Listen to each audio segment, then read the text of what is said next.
Hola, ¿qué tal amigos y amigas? Muy buenos días tengan todos ustedes hoy, domingo 6 de abril del año 2025, en este escenario jurídica, Sandra Yaya. Bien, vamos a abordar el tema siguiente. La intención de este video es solamente difundir la clase de personaje que es el señor Eduardo Zapateiro, es jefe del ejército colombiano, general retirado, señalado de acoso sexual. Aparte de otras cosas tremendas que el señor tiene, que podría uno fácilmente escarbar mucho de él y se encuentran innumerables cosas que decir. De su actitud, de sus acciones, de cosas terribles que él es capaz de hacer. No soy yo quien lo dirá, son los diferentes medios de comunicación, tanto los alternativos como los tradicionales, que están diciendo cosas del Señor. Pero si en algún momento este señor quisiera lanzarse como presidente para este país, hay que tener mucho cuidado, porque pues si algo que yo he observado es que muchos colombianos lo más que quieren en este país es tener educación. Eso me he dado cuenta.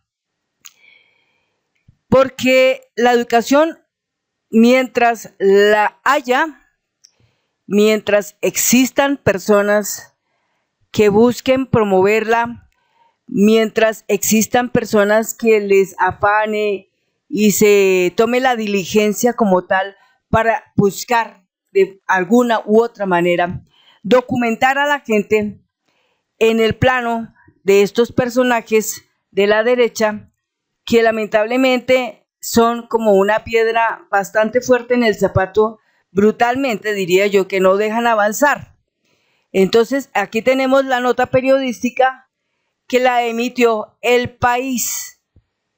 Entonces esta dice así: el general consentido de la derecha, más militarista, renunció a su cargo cuando Gustavo Petro ganó las elecciones presidenciales, conocido por dar declaraciones incendiarias a los medios, y no se ha pronunciado sobre las acusaciones. O sea, el tipo calumnia, injuria, pero en ningún momento ha reparado o se ha retractado en lo que dice. Sigue adelante, encaminado en su ideología de hacer daño, buscando armar tal vez un ejército clandestino para poder asestar un golpe al presidente de la República, Gustavo Petro, con sus amigos dudosos de reputación, porque sí se han encontrado muchas personas zapateiritos que él dice que dejó instalados en la DIAN, en los puertos de Buenaventura, de Cartagena, de Santa Marta, de Barranquilla, que lamentablemente de todos esos, para él, porque en este momento si nos preguntan, ¿y quién es el verdadero enemigo de la derecha? Algunos dirán, ah, sí, es el señor Gustavo Petro. Falso. El verdadero enemigo de la derecha es el pueblo que se despertó. Ese gran gigante que estaba dormido se despertó. Y cuando se despierta se da cuenta de muchas cosas que ignoraba. Pasaron 2, 3, 4, 5, 6 décadas por lo menos. Y hasta este momento, cuando la gente ya se despertó, entonces sí somos unos verdaderos enemigos de la derecha.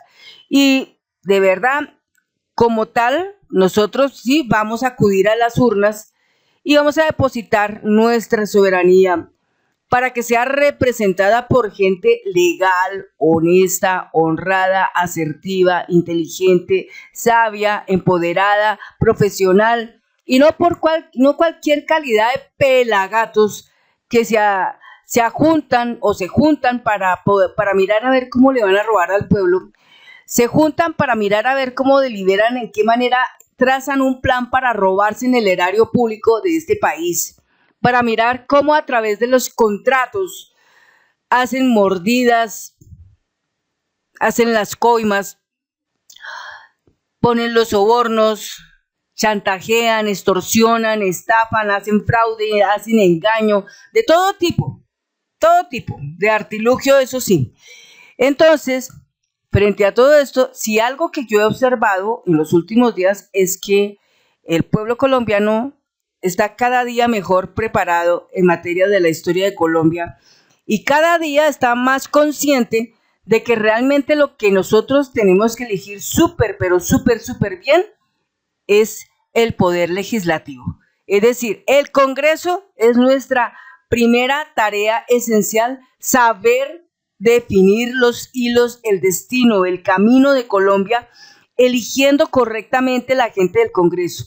Porque mire que nosotros atendemos mucho la elección del presidente, pero es que en el Congreso es donde la mayor parte de las decisiones se deliberan. Y si en el Congreso hay gente perversa, como hoy lo podemos observar, ejemplo, el señor Efraín Cepeda Saravia, es el primero de ellos que sale a decir que no va a pasar ninguna reforma de Petro. Es decir, que ninguna reforma de Petro que va a beneficiar al pueblo pasará, porque simplemente el señor dice, como si fuera un dios, como si fuera el dueño de Colombia, va a decir que no va a pasar. Entonces esto a todos los colombianos nos enseña algo muy importante, y esto hoy en esta mañana como una pedagogía para cada uno de nosotros. El Congreso es un lugar, es un escenario donde las personas que deben de llegar deben ser personas reconocidas, deben ser personas que se puedan distinguir claramente de sus logros, de sus objetivos, de sus metas, de sus proyectos, de sus planes, de todo lo que ellos hayan logrado en favor del pueblo. Si observamos que en ese Congreso hay cualquier cantidad de gente, más exactamente partidista, gente que solamente está allí representativamente como un lobby, donde el lobby lo que hace es representar al empresario, sea cual fuere, para realizar una ley que favorece al empresario notablemente, pero le quita los beneficios notablemente a los trabajadores, al pueblo colombiano, quitarles la salud, quitarles una buena calidad de trabajo, la remuneración que debe recibir el colombiano justa, la parte del agro, la parte de la justicia, que sea una justicia equitativa, todo eso. Entonces todo ello se delibera en el Congreso.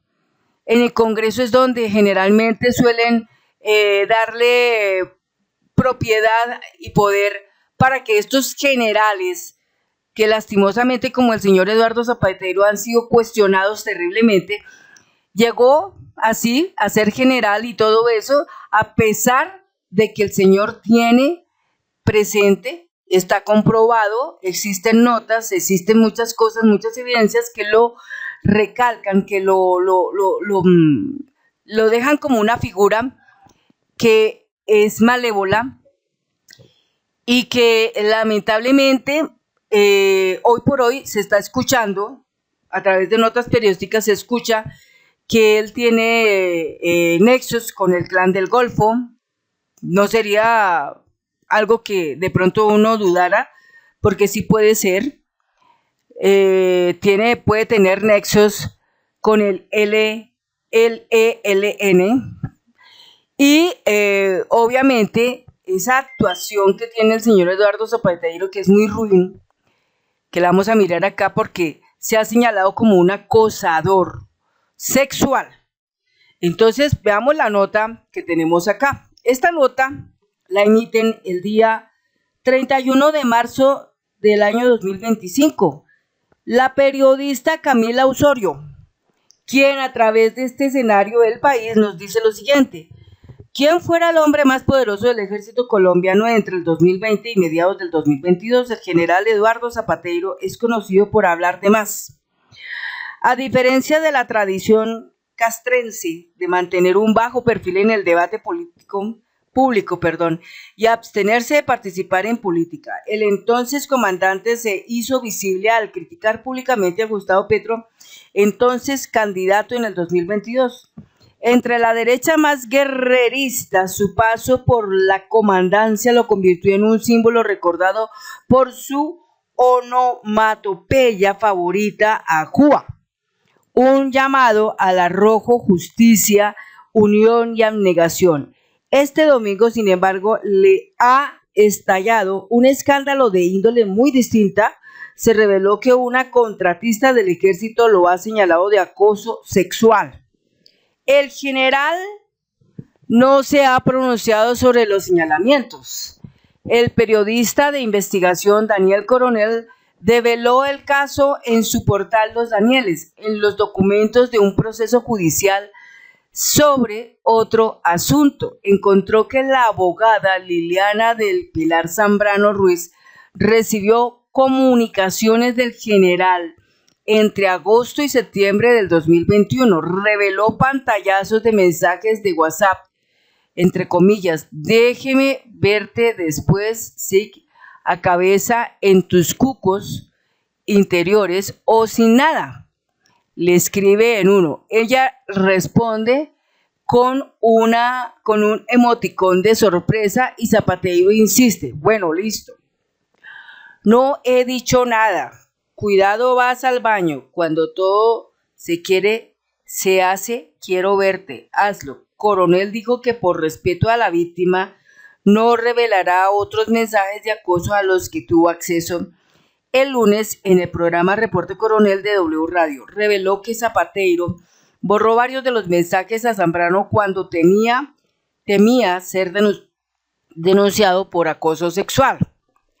El periodista ha aclarado que los datos de los mensajes coinciden con el celular que tenía el mismo del entonces comandante del ejército y que entró los mensajes en el expediente de otro escándalo en el que está involucrado Zambrano. Zambrano es la compañera sentimental de José Luis Esparza, un coronel conocido por haber liderado de aclamada Operación Jaque. Se trata de una infiltración en el 2008 a las FARC, que logró la libertad de secuestrados de alto perfil como la ex candidata presidencial Ingrid Betancourt y marcó en las mentes el declive de la guerrilla que años después firmó la paz. En septiembre del 2021, cuando Zapatero ya había enviado mensajes a Zambrano, Esparza fue retirado del ejército mientras hacía curso para ascender al grado de general. No hubo explicaciones públicas. Esparza ha dicho que se le asociaba injustamente con la guerrilla del ELN. El coronel demandó la decisión y hace menos de una semana un tribunal le dio la razón. Su salida debió ser consultada con una junta asesora del Ministerio de Defensa y ello no ocurrió de forma debida. Ahora, el ejército debería reengancharlo como coronel y el Estado deberá pagarle con intereses los salarios no percibidos desde el 2021. En estos años fuera de la institución, Esparza ha querido mostrarse como una víctima de un complot de Zapatero y otros militares aliados, comparándose al general Alfred Dreyfus, injustamente juzgado en Francia a finales del siglo XIX. Sin embargo, no había mencionado el acoso sexual de Zapatero a su compañera. Esparza, por su lado, fue señalado de acoso sexual en el 2015 por una de sus subalternas, como reveló Revista Raya en el 2023. La revelación de Coronel entorpece la aspiración presidencial de Zapatero. El general retirado había lanzado su candidatura en noviembre pasado, con la bandera del antipetrismo. Se trata de un estandarte que resuena desde la campaña presidencial del 2022, cuando el entonces jefe del ejército respondió al señalamiento de Petro de que algunos militares se han aliado con el grupo narcotraficante Clan del Golfo. Zapateiro no solo le pidió pruebas, sino que dijo que los colombianos ya habían visto un video en el que Petro recogía dinero en bolsas de basura. Una forma de decir que la campaña del candidato de izquierdas había recibido dinero ilícito. Se refiere a un video que investigó algunos años antes la Corte Suprema, que encontró que no había prueba de que el dinero que se ve en él sea ilegal. Cuando Petro ganó la presidencia, el jefe del ejército renunció para evitar caminar junto al nuevo presidente en su investidura. Obviamente, de hecho, ante este detalle, tampoco tendría planes el presidente Gustavo Petro de caminar al lado de Zapateiro. Sabiendo quién es, fue mejor y digno que se hubiera retirado. Pero sí hay una situación en la que algo pasó. Cuando él se retiró, algo que él afirmó fue que dejaba muchos zapateiritos allí. Claro, y muchos de esos zapateiritos hoy han caído. Por ejemplo, en esta semana fueron como 30 los que cayeron. Entonces, no está lejos la afirmación que dejó presente. En 2021, despidió con un pésame muy sentido a John Jairo Velázquez, alias Popeye, uno de los sicarios de Pablo Escobar y autor de decenas de asesinatos.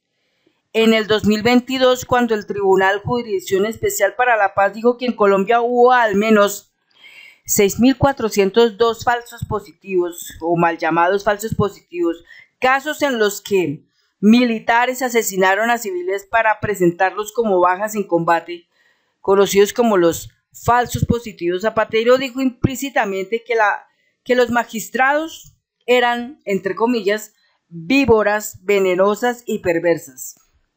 Cierra comillas. En el 2022, cuando una operación del ejército en Putumayo contra un grupo armado culminó con una masacre, dijo, entre comillas, no es la primera operación donde caen mujeres embarazadas, donde caen menores de edad, que son combatientes. Cierra comillas. Ahora este locuaz militar devenido político guarda silencio sobre sus mensajes de texto a Zambrano. Esto lo dicho por Camila Osorio, periodista del País. Entonces, como nos damos cuenta, el grueso de este tipo es tenaz. Poco a poco se han ido desvelando muchas cosas de él y poco a poco se irán descubriendo tantas de él. Y asimismo, mientras todo esto pase, pues habrá muchos que lo estarán denunciando y lo estarán poniendo en el ojo del huracán. Porque en algún momento la justicia del hombre llegará, pero si la justicia del hombre no llega, entonces llegará la justicia divina. Hay más crónicas relacionadas con el señor Zapateiro, como por ejemplo, vamos a mirar aquí rápidamente. Por ejemplo, aquí tenemos una nota que sacó Vorágine, periodismo contracorriente. Esta nota está titulada como el expediente que involucra a Zapateiro con los paramilitares, lo que yo les vengo a ustedes contando. El clan del Golfo tiene mucho que ver con Zapateiro, muchísimo. La nota se lanzó el 11 de junio del 2022. De hecho, Vorágine ha sido perfilada y perseguida y intimidada, amenazada, buscando poner desacreditamiento de ella por parte de estos personajes, cuestionados impresionantemente. Entonces, en esta nota que vemos acá, que me pareció muy interesante, ¿sí?, de Zapateiro, dice, Vorágine revela la declaración que un ex soldado dio a un fiscal sobre una alianza entre paramilitares y una unidad que estaba a cargo de Zapateiro cuando era capitán. Las AUC, con ayuda de militares, asesinaron a un profesor. Todos ya educativamente hemos conocido ampliamente a través de las afirmaciones que han dicho Capi, uno de ellos, que habló en Señal Investigativa este domingo que ya pasó. Este domingo fue justamente el día 30 de marzo. El día 30 de marzo. Habló en Señal Investigativa y se contó todo lo que pasó.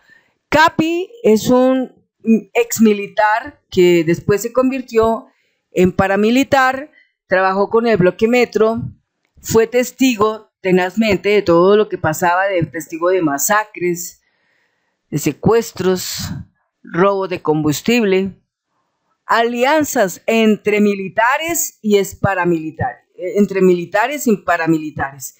Según él afirmó muchas cosas de que los paramilitares eran más conocedores que los mismos militares y que por esa razón era que necesitaban trabajar con los paramilitares, porque muchos de los militares no eran tan capaces como los paramilitares, según así el señor Capi. El señor Eduardo Hoyos lo afirmó de esa manera en esa entrevista que se emitió el 30 de marzo del año 2025 en Señal Investigativa. Y ahí, pues obviamente nos damos cuenta nosotros los colombianos en lo que hemos podido ampliamente ya estudiar y encontrar a través de las pedagogías diferentes, pues que los militares en esos gobiernos de Álvaro Uribe Vélez, e incluso de Juan Manuel Santos, incluso de Iván Duque, incluso de Andrés Pastrana, nunca trabajaron solos, siempre tenían alianzas con el Estado. Los paramilitares tenían ese brazo del Estado, clandestino, pero lo tenían. Y obviamente, pues hoy escuchar estas narraciones de que, por ejemplo, Zapatero tenía nexos con paramilitares, pues no es algo que nos pueda a nosotros sorprender. ¿Ve? Es eso. Entonces, en esta nota tenemos aquí el expediente que involucra a Zapatero con los paramilitares. Entonces, la notica dice así: una declaración que menciona una vieja alianza entre los paramilitares y una unidad del ejército comandada por Eduardo Enrique Zapatero cuando era capitán, hoy es general de la República y comandante del ejército. Bueno, eso se decía porque era el año 2022. Ya hace un expediente que lleva 14 años acumulando polvo en una estantería de la Unidad de Justicia y Paz de la Fiscalía. Se trata de un testimonio que rindió un hombre llamado Carlos Arturo Furnieles Álvarez y que hasta ahora el país conoce. Furnieles estudió hasta tercero de primaria en Apartado, Antioquia. En su juventud vivió todas las guerras. Primero fue soldado y luego paramilitar, para llegar a ser escolta de Freddy Rendón Herrera, alias el Alemán, uno de los máximos comandantes de las Autodefensas Unidas de Colombia. La historia de Furnieles en el conflicto inició el 24 de noviembre de 1994 cuando se presentó a la brigada 17 en Carepa a prestar servicio militar. Durante 15 meses hizo parte de una unidad del batallón Voltijeros comandada por el entonces capitán Zapatero. Situación jurídica de los hechos en legalización del postulado Carlos Arturo Furnieles Álvarez. Entonces, aquí la tenemos. La entrada de Furnieles a las filas coincidió con la llegada de las Autodefensas de Colombia al Urabá antioqueño, en alianza con el ejército, como está documentado en decenas de sentencias que, en el marco del proceso de justicia y paz, reconstruyeron la sangrienta avanzada. El expediente que revela hoy Vorágine es muy preciso en mencionar a Zapatero. 2 puntos. Entre comillas, Carlos Arturo Furnieles ratifica lo manifestado en cuanto a la coordinación entre militares y autodefensas en versión del 16 de abril del 2009, donde habla del capitán Zapatero, comenta sobre un desplazamiento en unos camiones hacia el sector, el 40, jurisdicción del municipio de Chigorodó. Narra la permisibilidad por parte de los militares para que las autodefensas pudieran cometer hechos contra la población civil. Manifiesta haber estado en un simulacro de combate que se hizo para desvirtuarse a la población civil los nexos entre militares y paramilitares. Cierra comillas. Líneas más adelante se lee, dos puntos, entre comillas, con las versiones que en la Unidad de Justicia y Paz han rendido muchos de los que integraron las autodefensas de la época, el país empezó a conocer hasta dónde llegó la convivencia entre la fuerza pública y las autodefensas. La Fiscalía investiga nuevamente al general Rito Alejo del Río, entre paréntesis, comandante de la Brigada 17 entre 1995 y 1998, cierra paréntesis, y ha abierto expedientes contra otros oficiales, cierra comillas. De hecho, hoy el general Rito Alejo del Río está con condena y está preso. Yendo al detalle de la declaración, Furnieles narra un episodio de febrero de 1996 que le hizo entender a él por primera vez que el ejército en efecto tenía una alianza con miembros de las autodefensas de Colombia. Y eso es muy claro porque mira que lo que narró Capi este 30 de marzo del 2025 en Señal Investigativa concuerda lo uno con lo otro. Porque él decía que más o menos en esa época habían esas alianzas entre paramilitares y ejército. De hecho, Capi primero fue un militar y después pasó a ser un paramilitar. Y así como él, pues hay muchos. Y también narró Capi que después de que ellos se desmovilizaron, algunos quedaron presos, pero que apenas quedaban liberados, volvían y se les ponían las manos, o sea, volvían y se le ponían la cadena. Entonces ellos, para evitar esa situación, pues preferían mejor irse al monte. Y así fue como muchos se volvieron a rearmar en el monte, porque sencillamente el gobierno pues en algún momento no cooperó, en ese entonces no cooperó para con esta gente. O sea, iban a la cárcel, los liberan y vuelven otra vez y tenga para jugar. Entonces, tremendo. Entonces dice aquí, recuerda una vez que siendo soldado iba a bordo de un camión del ejército que se estaba desplazando hacia el sector el 40 de Chigorodó, cuando apareció un retén de las autodefensas de Colombia, lejos de haber un enfrentamiento o un combate. Furnieles dice que simplemente los carros pasaron de largo. Pasaron de largo. Es decir, él pensaba que los carros se iban a detener y habría de haber fuego cruzado. No hubo eso nunca porque pasaron derechos. Si pasan derechos es porque entonces hay una alianza, un respeto ahí en ese punto. Entonces, entre comillas, dice, recuerdo que íbamos 3 carros, íbamos al mando del señor oficial capitán para ese entonces Zapateiro. Estando nosotros en la jurisdicción de Barranquilla, nosotros nos tiramos de los camiones pensando que era la guerrilla y los suboficiales nos dijeron que no, que eso no era guerrilla, que eso eran tropas del batallón de contraguerrilla 35 que estaban por ahí. Pero como nosotros los militares sabemos cuáles son las áreas de cada unidad, nosotros sabíamos que por ahí no estaba ningún batallón de contraguerrilla, cierra comillas. Furnieles dice que la noche estaba clara y que alcanzó a ver que los paramilitares poseían fusiles AK-47 y vestían camuflados. Abre comillas, posteriormente nos retiramos y nos ubicamos en otro sitio y ellos, los paramilitares, se quedaron en una finca, El Trébol. Sabíamos que íbamos para Barranquilla, esa era la orden, de llegar a Barranquillita y ubicarnos por ahí, cierra comillas, aseguró bajo la gravedad de juramento. Este es Furnieles. La finca El Trébol que menciona Furnieles era de propiedad de un hombre llamado Ángel Adriano Palacios Pino, más conocido como el Negro Pino, capturado en marzo del 2014 y con fines de indagatoria por despojo de tierras. El comunicado de la Fiscalía que referencia su captura dice, de acuerdo con lo establecido durante los años 1996 y 1998, se probó una presunta alianza entre paramilitares, narcotraficantes y empresarios ganaderos de la región para apoderarse y concentrar grandes extensiones de tierra en el suroccidente de Turbo, en Chigorodó. O sea, ahí esto nos dice ya muchas cosas. Vamos a ir leyendo. La declaración de Furnieles devela luego asuntos más graves. Abre comillas. En el lapso de unos días, de 5 o 6 días en adelante, se comenzaron a registrar una serie de homicidios en este sector. En la vereda Barranquillita, en la propia vereda, fue sacado un profesor. La comunidad pensó que había sido el ejército, porque inmediatamente fueron donde nosotros estábamos, que si nosotros teníamos al profesor retenido, y el comandante de esa contraguerrilla les dijo que no. Inmediatamente, al percatarnos de esta situación, comenzamos a hacer un registro por los alrededores por donde se había llevado a dicho profesor, y resulta, y para qué nos encontramos con la sorpresa de que ya el profesor había sido dado de baja por un grupo de autodefensas que se encontraba para ese entonces en ese sector, cierra comillas.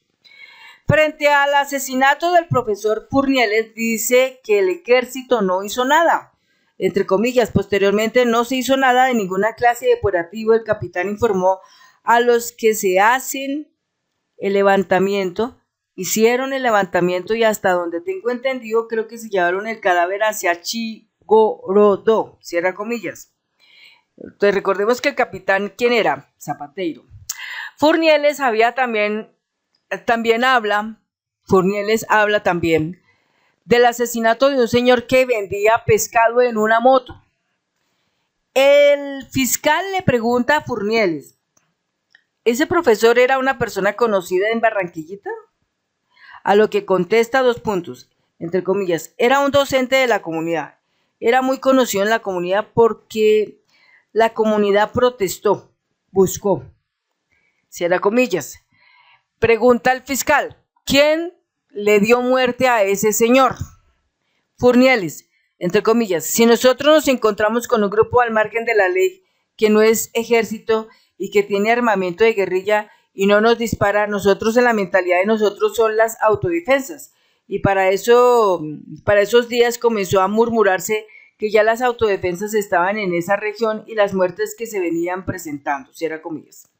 Preguntó el fiscal, ¿qué tiene que ver esta muerte del profesor de Barranquillita con lo que venía narrando inicialmente? Entonces, ¿qué tiene que ver el ejército con esta parte? Furnieles, entre comillas, dice, nosotros llegamos ahí a ese sitio y nosotros sabíamos que ya los grupos de autodefensa se habían posesionado en ese sector de Barranquillita, porque esa noche que nosotros llegamos allí, ellos no nos dispararon. Y al otro día la gente empezó a murmurar que las autodefensas estaban en la región. Y ahí ellos no requisarnos, y al ellos no requisarnos y al no haber intercambio de disparos, ya nosotros sabíamos que era un grupo de autodefensa. Pero los oficiales para ese entonces manejaban una mínima información para que los soldados fueran ajenos a que no se dieran de cuenta que estaban habiendo vínculos entre las autodefensas y los militares, ¿no? Según Furnieles, las tropas de Zapateiro y las autodefensas de Colombia se ubicaron en dos sectores de Barranquillita sin hacerse daño y de forma concertada, y asegura que los militares no hicieron nada frente a los homicidios que cometían los paras.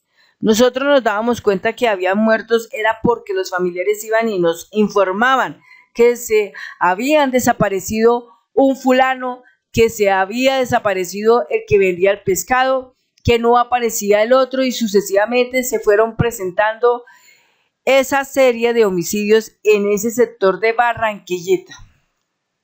Las tropas de Zapateiro simularon un combate.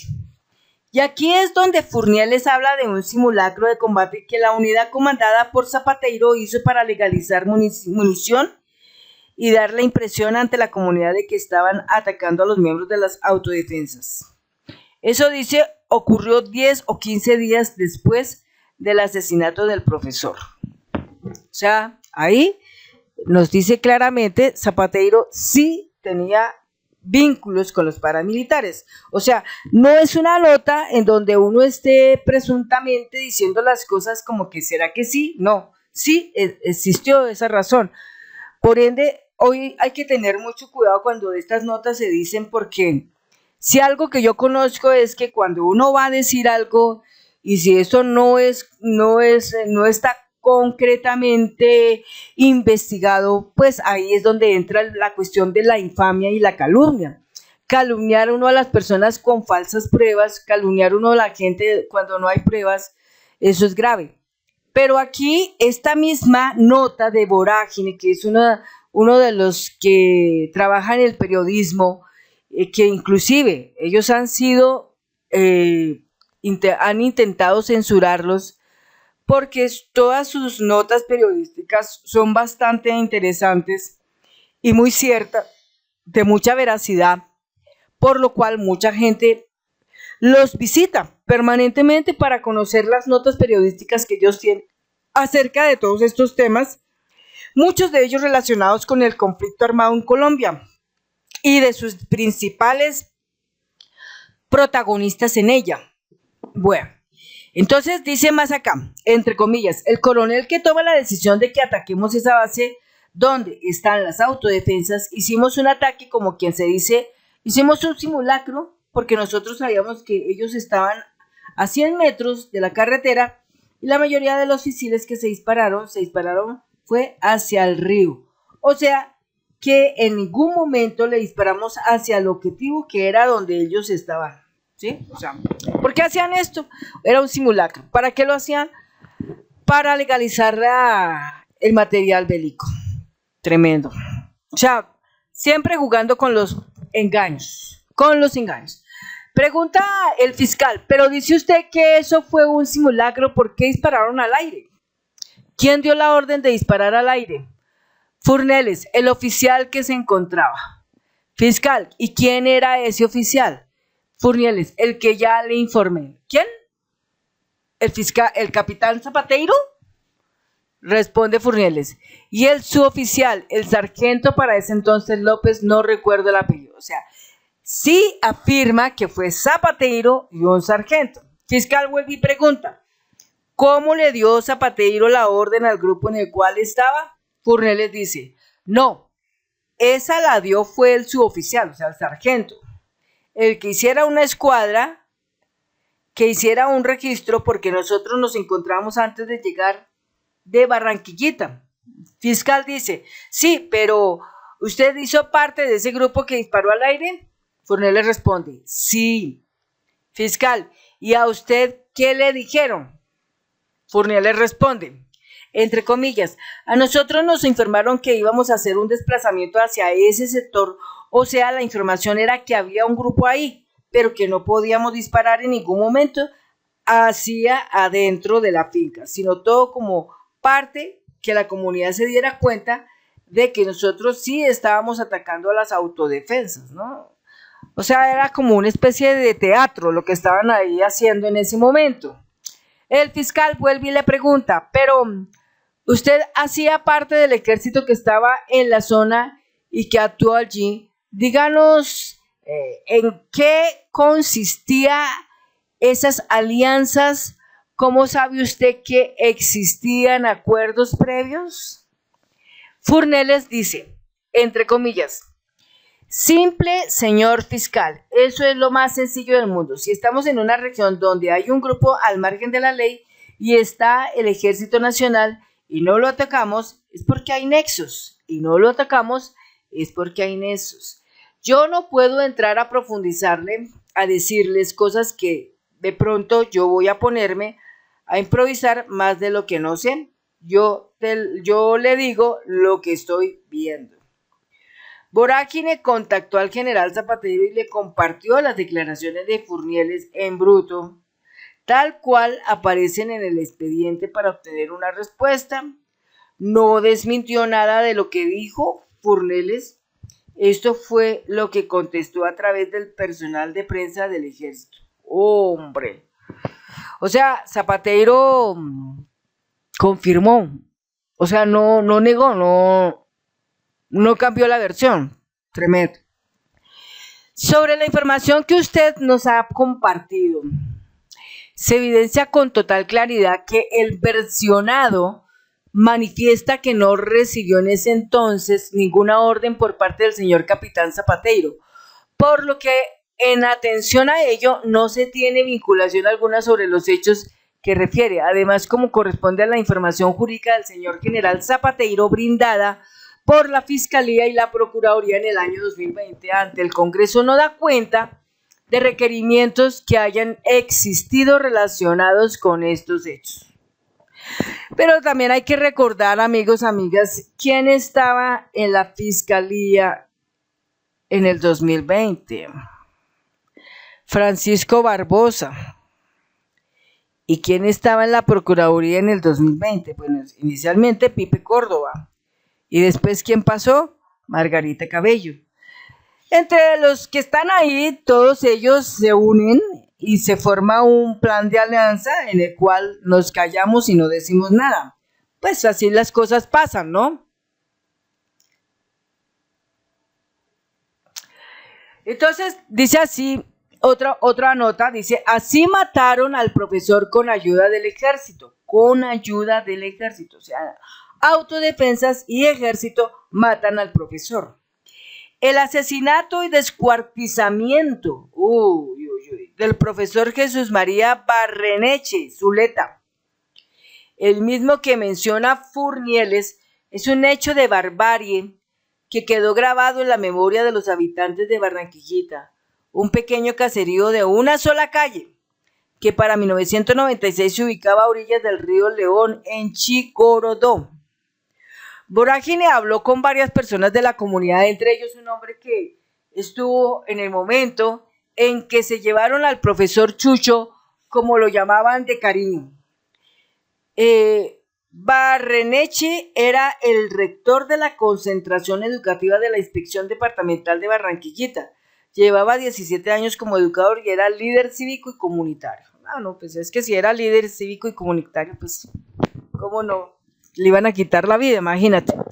El testigo al que entrevistamos y del que omitimos el nombre para salvaguardar su seguridad, fue alumno de Barreneche. Aún conserva la firma que el profesor Chucho estampó en uno de los boletines de calificaciones.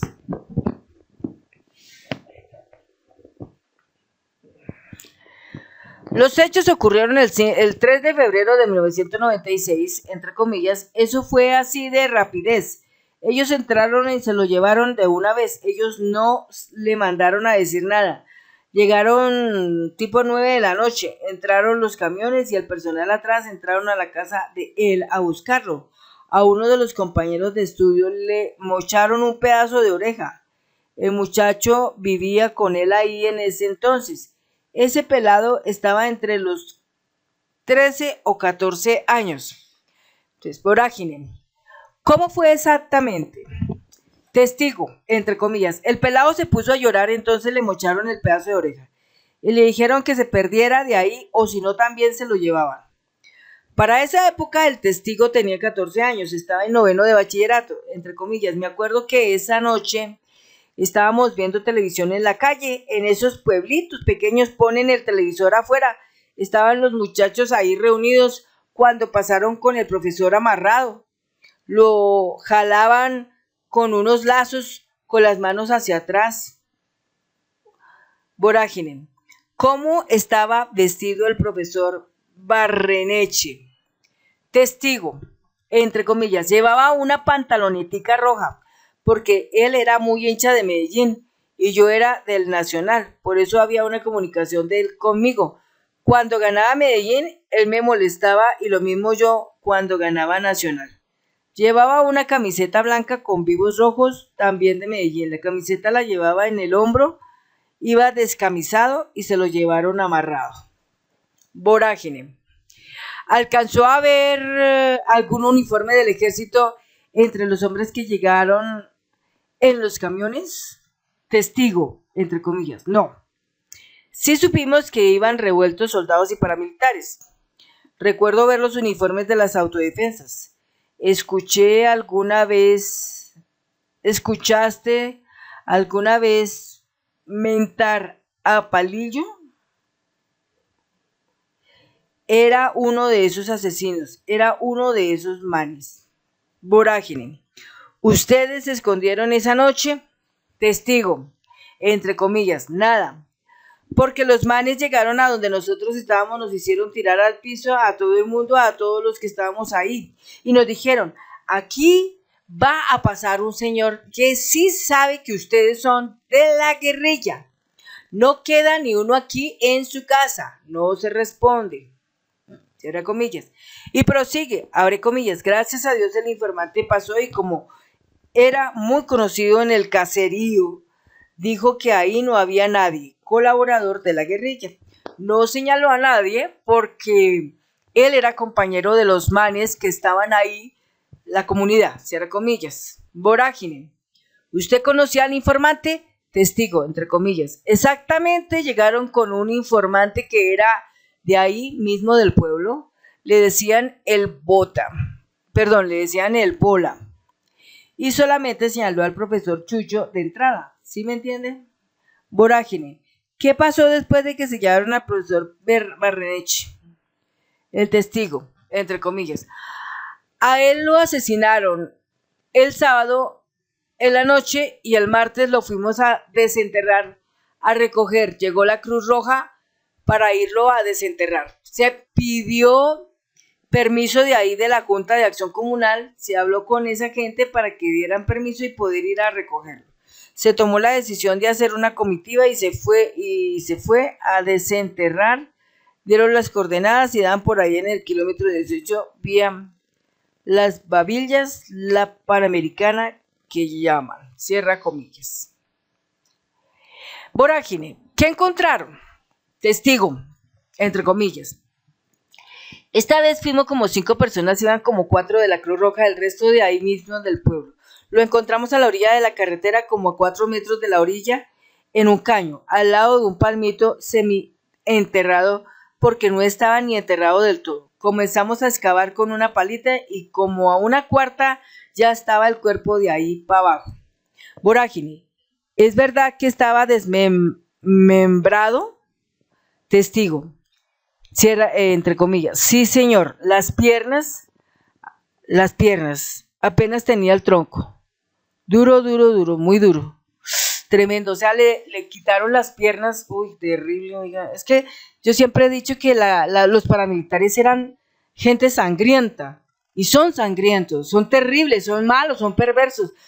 Recuerdo en el estallido social 2021, cuando se escuchaban todas esas notas que salían de jóvenes que se encontraban en el río Cauca desmembrados, unos sin rostro, otros estaban descuartizados, partidos en pedazos.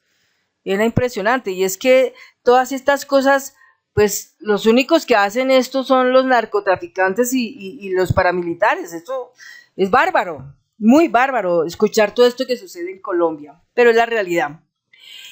Vorágine.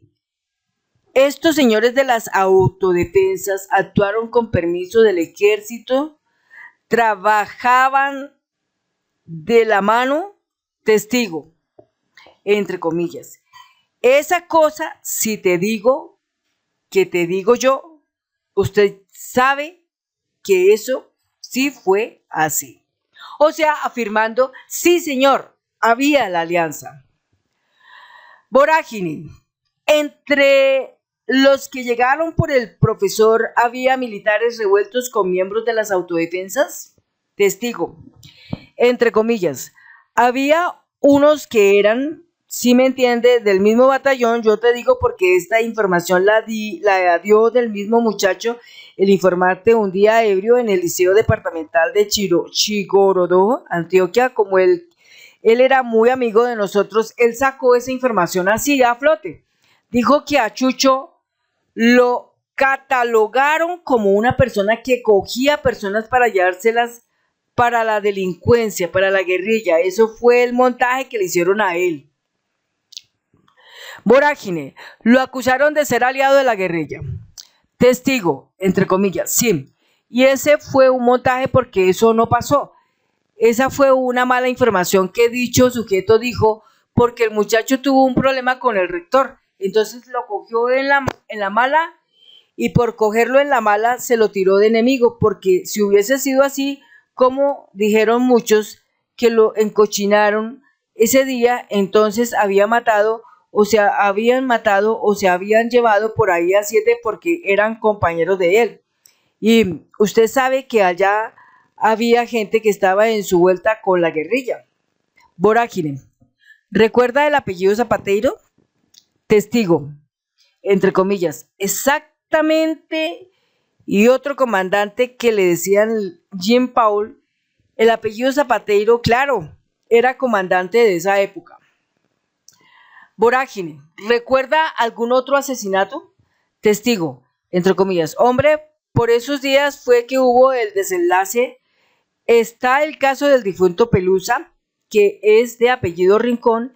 Está el de Malboro, que ese sí fue la tapa de la olla, porque llegaron, se le tomaron todas las bebidas, se le metieron a la casa, comenzaron a disparar dentro de la casa, después se lo llevaron para los lados del puente y le dieron un tiro de gracia en la cabeza y lo tiraron al río. Vorágine.